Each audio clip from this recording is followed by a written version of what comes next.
Hey, what's going on, guys? Welcome back to another video. Now, if you haven't watched Beast games yet, I have spoilers in here, but if you already watched it and you know who won and you want to see exactly how to best use that $10 million, that is exactly what we're going to cover in this video. Now, you've been warned, so let's get started. This guy, aka Jeffrey Allen, just won $10 million on MrBeast's Beast games. Now, he's got some big goals. First is to fund research for his son's rare condition, aka CTD, or creatine transporter deficiency, and make that money last a lifetime. But here's the problem that we're facing: his tax bill. And what I mean is his taxes could literally eat half of his prize money. So we gotta get creative. First things first, we're gonna lower his tax bill. We're gonna focus on helping his son and hopefully also help him and his family build lasting wealth. So in preparation of this video, I talked to some tax consultants because unfortunately I'm just not one. And I think I have the ultimate plan, both for his charity, some real estate, and some smart investing that will hopefully deduct a lot of money from his tax bill. Now, of course, if you're watching this for your own self and you're like, man, if I ever win $10 million,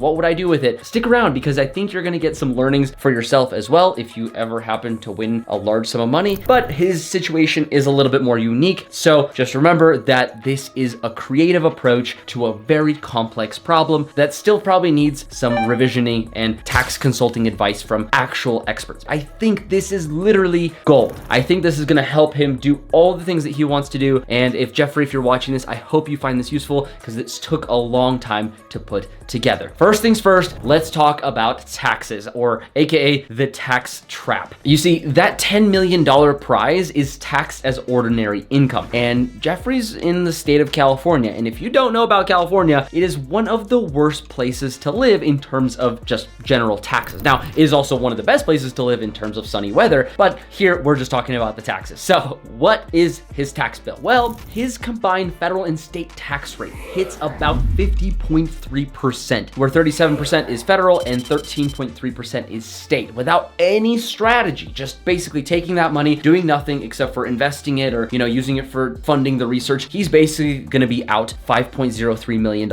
in taxes, leaving him with just $4.97 million. Now, I know I just said just and then followed it up with $4.97 million. I know it's a lot of money, but for anybody that just got $10 million and has to pay over half to the federal government and state government for doing nothing, it's painful and it's a massive hit, okay? But just by setting up a charity and donating part of his winnings in what I'm gonna talk about next, he can cut the tax bill big time and free up more cash for his son's research and even his own investments. So let's break down that plan, AKA setting up a charity to hopefully fund his research. First of all, like I mentioned, his son has CTD, and Jeffrey wants to fund the research to hopefully find a cure, not just for his son, but also to the many people or children that have this problem as well. As a parent and as someone with type 1 diabetes, I get it. This is something that you want to address. Unfortunately, I don't have tens or hundreds of millions or billions of dollars to cure type 1 diabetes, but I think with CTD and with the right partners and the right investors, there's a chance that he may be able to do this. So I want to help him do it. So here's the move. We're going to set up a 501c3. This is a charity that is going to focus on CTD. By donating a chunk of his $10 million to this charity, he is going to get a big tax deduction, which is going to lower his taxable income. Now, the IRS has some guidelines on this. They typically let you deduct up to 60% of your adjusted gross income, or AGI, for cash donations to charities. So with $10 million, he can deduct up to $6 million. So let's say he donates $6 million to the charity. His taxable income drops from $10 million to $4 million. So here's how much he saves. These are some big numbers. Stick with me. On $10 million, $3.66 million is what he's gonna pay in federal taxes, right? But on $4 million, which is where we're gonna get him down to with this charity, he's going to be paying $1.44 million to federal taxes. Now, that is a tax savings of around $2.22 million. Now, California state taxes on 10 million is 1.33 million, that 13.3% we talked about earlier, and on 4 million is only $532,000. We're not talking about millions anymore. So that is a savings of $798,000. So a total savings between federal and state is about $3 million.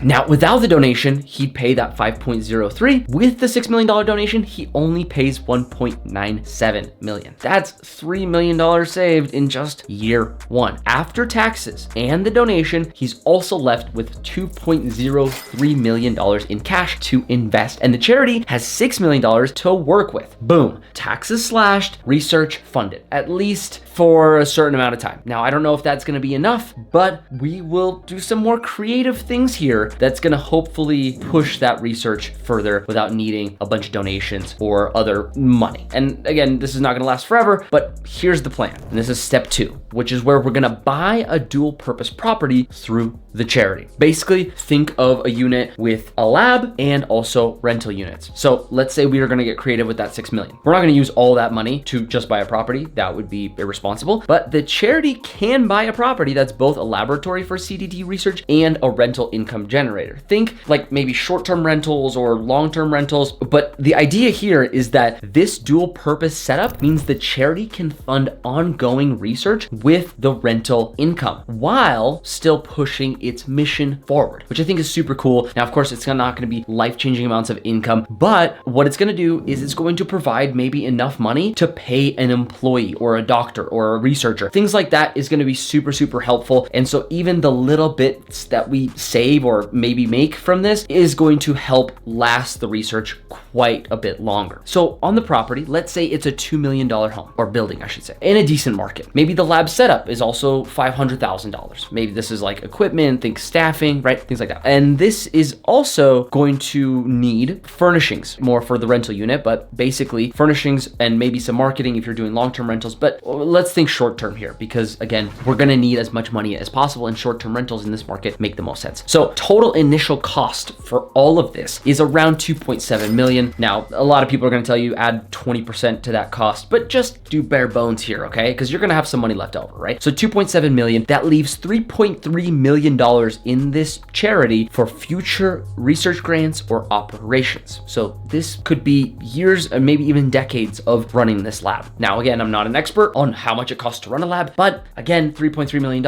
I'm sure you're not gonna be able to spend all that in the first year. Now, let's talk rental income. Say the rental portion worth $1 million of the property, about half, generates $100,000 per year after expenses. That's $100,000 annually for CDD research, and since the charity is a nonprofit, that income is also tax exempt if used for its mission. Plus, depreciation also helps. The rental portion, the $1 million, can be depreciated over 27.5 years, which is about $36,000 per year. Now, again, it's not a huge lump sum of money, but it does certainly help. This offsets any taxable rental income, keeping more money in the charity, and the lab portion doesn't depreciate the same way, but the rental income and depreciation make this a sustainable powerhouse for research. Now, again, the numbers might look different, but this is just something to consider. And of course, talk to someone who is a tax expert who is also aggressive. I would recommend at least talking to 3, because each one is going to have a different plan, but maybe show them this video and see what they have to say. Now, this is step 3 of this plan. This is the invest the rest for a lifetime of fortune plan. So after donating your 6 million and paying $1.97 million in taxes, Jeffrey, you're going to have about $2.03 million left. So let's invest it to grow your wealth and hopefully provide some steady income for you and your family. And if you don't want to work a day in your life ever again, besides funding research and spending time with your kids, this might make sense. So what we're going to do is we're going to split this between a high yield savings account and a mix of S&P 500 index funds and aggressive tech stocks. I know you like Coinbase, I know you like your Tesla, and I know you like your MicroStrategy. If you haven't seen him on the Iced Coffee Hour podcast, he talked about these are the stocks he owns. So we're going to talk about that as well here in the next part. First, we're going to put about $500,000 at a 4% interest rate into a high yield savings account. At 4% on that $500,000, you're looking at around $20,000 in income. Depending on if you get higher than 4%, it's going to be more than $20,000. If you get lower than 4%, it's going to be below that. But this is going to be your safe liquid cash stash in case anything happens. If you need some money to pull out, this is always growing. And stocks. Your stock portfolio is going to be around 1.53 million. Whatever else you have, great. But this is just from the money that you won. 1.53 million is going to go into the S&P 500 and maybe some tech stocks that you like. Maybe diversify a little bit from what you have, but let's just assume worst case scenario, 7% annual growth rate. Again, I think it's going to be higher, especially since the market's down right now, but let's just say 7%. And we're going to blend S&P 500's historical average with some tech growth. So that's kind of how I'm getting that 7% figure. It's probably going to be 8, 9, 10%, maybe even more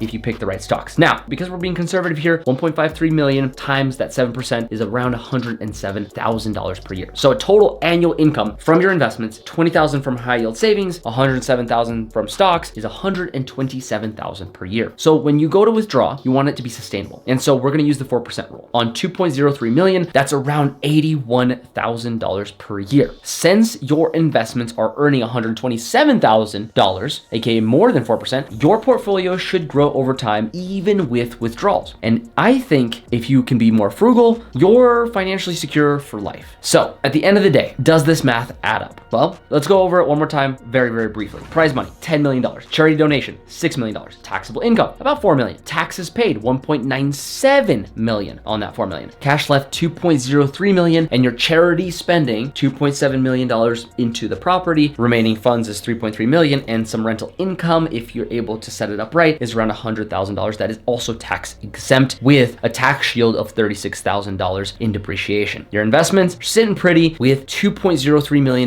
invested into the market right away. And your total income for that is $127,000 per year. And your 4% withdrawal rate is around $81,000 a year. This is both safe and sustainable. Again, talk to someone who is much smarter than me about this, but I hope that this helps you come up with a really good plan. And I wanted to make this video before we go into the next year where you're probably going to have to end up paying some taxes. And hopefully this gives you enough time to actually make a very, very wise choice with how you're going to spend your money and hopefully make it last a lifetime. Now, why does this rock? Because it accomplishes all three of your goals. And I hope this video also helps any of you that want to do something like this. If you win a lot of money and maybe it's not funding CTD, but I hope it at least helps you think more creatively about how you spend your money in the first year, because it's going to make a huge impact on your overall lifespan, right? In terms of monetarily, happiness, whether you have to work or not, all those things are going to be impacted based off of what you initially do with your money. Now, Jeffrey, you're not just dodging taxes with this, you're actually building a legacy for your son, hopefully securing his future, your financial future, your family's financial future. And I think that this is going to help. And if it does help, please let me know down in the comments. Feel free to reach out. Here's my Instagram handle. And I also want to hear from you guys. If this helped you plan for a potential big win, let me know. If you're watching this and thinking you do something else with the money, also let me know maybe what you do with the 10 million. And I hope to see you guys in the next episode. If you like investing content, make sure to subscribe. And YouTube thinks you're going to enjoy one of these pieces of content as well.